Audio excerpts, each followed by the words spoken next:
I'm Karen McMahon with Pig Health Today, and I'm visiting with Kim VanderWaal, who is Assistant Professor at the University of Minnesota in the Department of Veterinary Population Medicine. And she's been working on a project that involves data from the Morrison Swine Health Monitoring Project, a project that's been collecting data for nearly 10 years, and she has working on looking at how to predict PRRS and PED. And Kim, can you give me a brief description of your project that you have completed on this prediction model? Sure.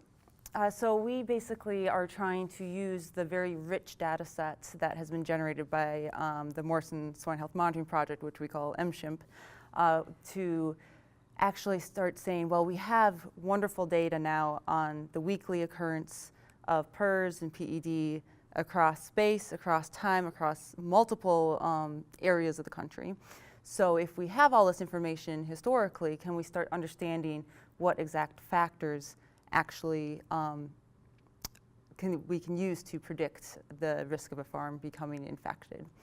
And what % of the farms of the country's farms are you looking at in this model?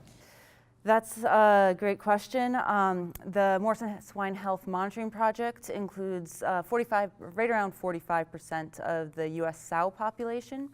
So those are breeding herds, and we are piloting our project on forecasting risk or predicting risk on a subset of those farms. So what factors are you looking at to decide this risk factor? So my background has been in understanding networks of contact and how that leads to the transmission of pathogens in animal populations. So I use a lot of animal movement data.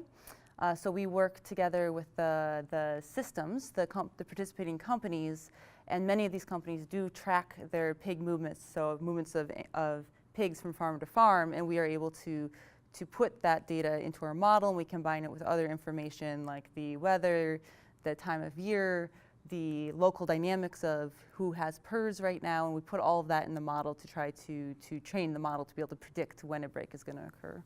How much do these animals move?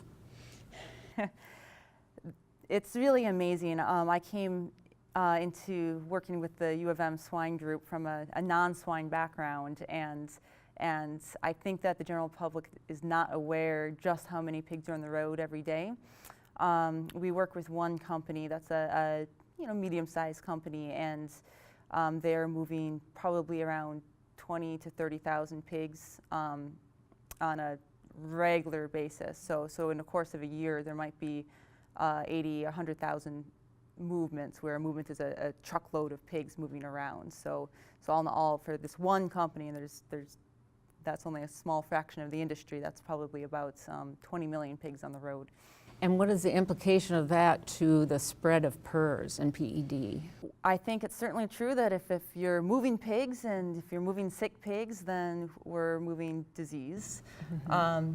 I think it certainly makes sense that it accelerates the ability of a pathogen to rapidly move around the country. We saw that when PED was introduced in 2013, about how rapidly, from when it was first detected, how rapidly it got everywhere, essentially. And part of that was feed, and that was a major component of PED in particular, but part of that was movement of animals as well. So what are the main factors you have found that are going to be responsible or the biggest reasons why a place may break with PRRS? We are doing this project with both PRRS and PED, and we're a little bit farther along on the PED side of things, so if you don't mind, I'll talk a little bit about PED, but I think some of the factors are going to be the same. So I think the top 5 or 6 most important factors predicting PED outbreaks in a sow farm, and we're talking predicting from will a farm break in a given week, is pig movements are the primary one. And it's not just the movements from some other source into your sow farm. It's not just those movements that matter, but it's the movements that your neighbors are doing.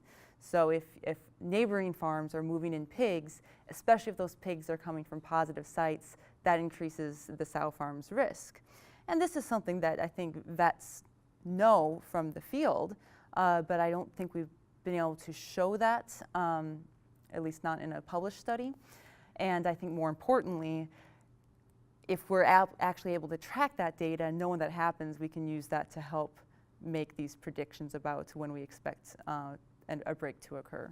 And are there any other main factors? Of course, the density of farms in the area is important. That's really just a proxy for probably movements and infection in an area. The other things that we do find important is season, which is something we've known for quite some time, but we do need to account for that in our model. And we do find some aspects of the landscape, the vegetation, seem to be related to PRRS and PED breaks. And we've shown that in our current models, and other data from the MSHMP has also suggested a role of the local landscape in promoting or hindering spread.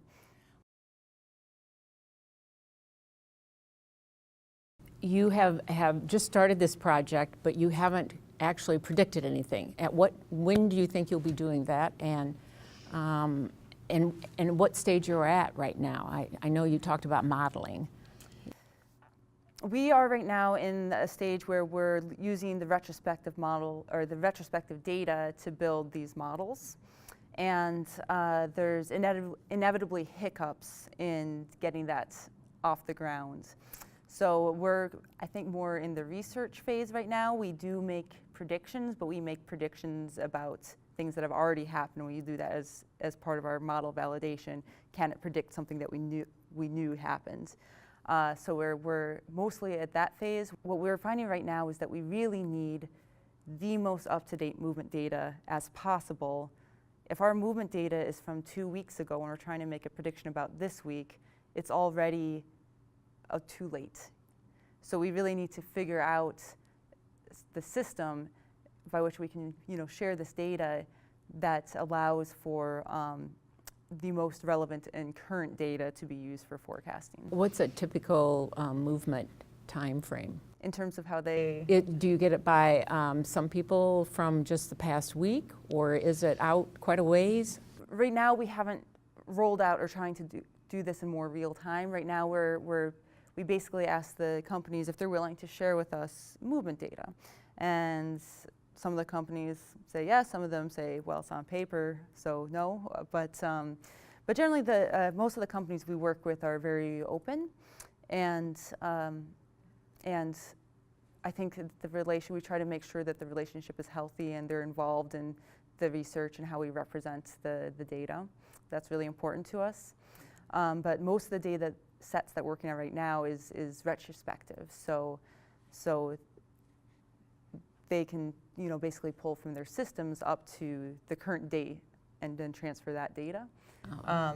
But the challenge comes when it's like, oh, okay, if we have to start doing weekly data transfers, because that's more work for them, different types of work for us. So we have to basically build a system, make sure it works, and then work on how we are going to actually implement it and operationalize it. When this is done, how do you expect it to be? Just what's your dream predictive model? My dream is, I don't want to overpromise, but if we're going to talk about dreams, what we hope to be able to do is take data from the MSHMP, combine it with movement data from the companies, and have the data system worked out and the model worked out that this data flows in smoothly, and then we run it through our model and are able to produce, basically, for a list of sow farms, we can, for the next 2 weeks, get an output that this farm, it's kind of like having a weather forecast, there's an 80% chance of thunderstorms, so we can say there's an 80% chance of PRRS next week, or a 20% chance of PRRS next week, and that may help figure out how to maybe target biosecurity or refresher on biosecurity, or that kind of heightened situational awareness. So that would be my ideal, and then this sort of information could be delivered as part of what MShrimp does for the industry. Is they wouldn't get just the MShrimp report, but the participants would get a report of their particular farms, and it would always be just for their farms. The public and other systems would not see the forecasts for another system's farms. That would be private data or private forecasts, essentially. Well, that sounds great. I look forward to visiting with you again and finding out the progress of your dream. Thanks for having me.